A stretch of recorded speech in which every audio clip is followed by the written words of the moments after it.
Jaffna Kings আর গল গ্যালেন্টসের match শেষ, আর দিনের দ্বিতীয় ম্যাচটা শুরু হবে যেখানে কলম্বো ক্যাপস খেলবে। আর এই তিনটা দলের তিনজন বাংলাদেশি ক্রিকেটার একসঙ্গে দাঁড়িয়ে আড্ডা দিচ্ছেন। একটু আগেই তাহিদ হৃদয় অসাধারণ মাইন্ড ব্লোয়িং একটা ইনিংস খেলেছেন। সেই ইনিংস নিয়ে যে তারিফ হচ্ছে সেটাও দেখাই যাচ্ছে, বোঝাই যাচ্ছে। হৃদয়ের পাওয়া পুরস্কারগুলোর যেই কার্ড, সেই কার্ড নিয়ে তারা হাসি ঠাট্টা করছেন। হৃদয়কে অভিনন্দনও নিশ্চয়ই জানিয়েছেন নুরুল হাসান সোহান এবং রিপন মণ্ডল। এমন দৃশ্য বাংলাদেশে আমরা হরহামেশাই দেখে থাকি। তবে আজকের এই ফ্রেমটা কেন স্পেশাল? এই ফ্রেমটা একটু বেশি স্পেশাল, কারণ হচ্ছে বিদেশের মাটিতে এইরকম দৃশ্য কিন্তু আমরা দেখতে পাই না। বিদেশের মাটিতে বাংলাদেশের ক্রিকেটাররা সেভাবে কখনোই সুযোগ পাননি, একটা বিষয় থাকে। 2 নম্বর থাকে যারাই যখনই সুযোগ পেয়েছেন তারা সেভাবে এনওসি পাননি। আর এনওসি পেলে, এনওসি ঠিকঠাক বিদেশের খেলার সুযোগ পেলে, জাতীয় দল থেকে বা বোর্ড থেকে সহযোগিতা পেলে কি করেন ক্রিকেটাররা, কি করতে পারেন বাংলাদেশের ক্রিকেটাররাও, সেটা তাহিদ হৃদয় দেখাচ্ছেন। সাকিব আল হাসান তো গত 15, 16, 17 বছর ধরে দেখিয়ে আসছেন। তাহিদ হৃদয়দের জয়গান চলছে। দুইটা ম্যাচ খেলার সুযোগ পেয়েছেন নুরুল হাসান সোহান। তিনি দেখিয়ে দিয়েছেন কিভাবে টি-20টা খেলতে হয়, কিভাবে যখন যেই জায়গায় ব্যাটিং করার দরকার, যখন দলের যেই জায়গায় ব্যাটিং করার প্রয়োজন, যে নিচের দিকে খেলা। সোহান ওপেনিংয়ে খেলেছেন 2টা ম্যাচ, ওপেনিংয়ে তিনি দুর্দান্ত 2টা ব্যাটিং করেছেন। তিনি দেখিয়েছেন যে বাংলাদেশের ক্রিকেটাররা দেশের বাইরে গিয়ে যে কোনো পরিস্থিতিতে নিজেদের মানিয়ে নিতে পারে এবং যে কোনো পরিস্থিতিতে যে কোনো জায়গায় ব্যাটিং করে পারফরমেন্স এনে দিতে পারে, পারফরমেন্স বের করে দিতে পারে। রিপন মণ্ডল একটা ম্যাচ খেলেছেন, তিনি হয়তো সেভাবে পারফর্ম করতে পারেননি। তবে রিপন মণ্ডল যে পারফর্ম করবেন না এরকম, যে রিপন মণ্ডল একটা ব্যাটিং ফ্রেন্ডলি উইকেটে খেলেছেন, একটা শিক্ষা তিনি পেয়েছেন কিভাবে ব্যাটিং ফ্রেন্ডলি উইকেটে আরও ভালো বোলিং করা যায়।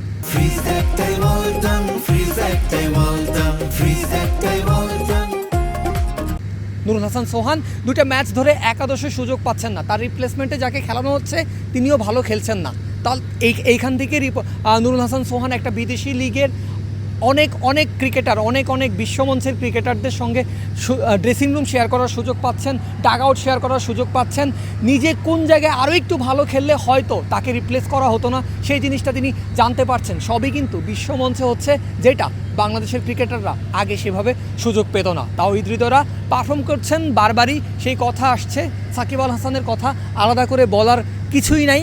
আরও একজন পারফর্ম করে গেছেন, এইরকমই দেখা যেত যদি তিনি এখানে থাকতেন। এরকম 3 জনের গল্পে তিনি থাকতে পারতেন। তিনি হাসান মাহমুদ দেশের জার্সিতে নিজের সেরাটা বিলিয়ে দেওয়ার জন্য চলে গেছেন ফ্র্যাঞ্চাইজি লিগ ছেড়ে, কারণ তিনি মানেন দেশের ডিউটি সবার আগে। হাসান মাহমুদ ইংল্যান্ডে খেলছেন, কাউন্টিতে খেলছেন, স্ম্যাশে খেলছেন, ব্লাস্টে খেলছেন, খেলে সেখানে সুনাম কামিয়েছেন, বাংলাদেশের নাম উজ্জ্বল করেছেন। আমি সরাসরি এই কথাটাই ব্যবহার করতে চাই, বাংলাদেশের নাম উজ্জ্বল করেছেন ক্রিকেটাররা। ইংল্যান্ডের সতীর্থরা, সেই কাউন্টি সতীর্থরা, ব্লাস্টের সতীর্থরা হাসান মাহমুদকে আবারও তাদের দলে চায়। অথচ বলা হতো বাংলাদেশের ক্রিকেটাররা ফ্র্যাঞ্চাইজি ক্রিকেটে সেভাবে ফ্র্যাঞ্চাইজি ক্রিকেট খেলার মতো অ্যাবিলিটি রাখে না, এরকম কথা বলা হতো।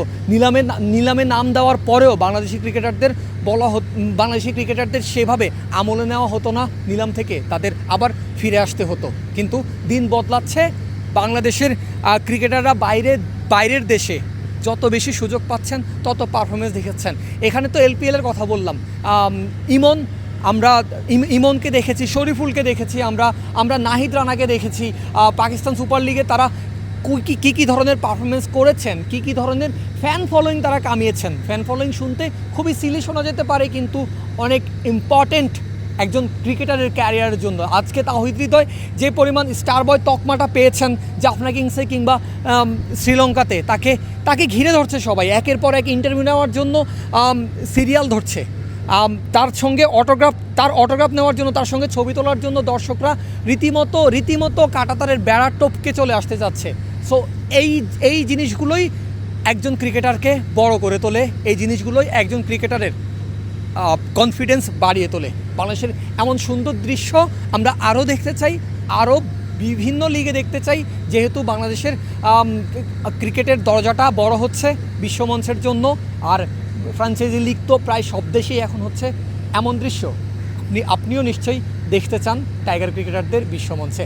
পারভেজ আল হাসান, ক্রিক ফ্রেন্সি, শ্রীলঙ্কার কলম্বো থেকে।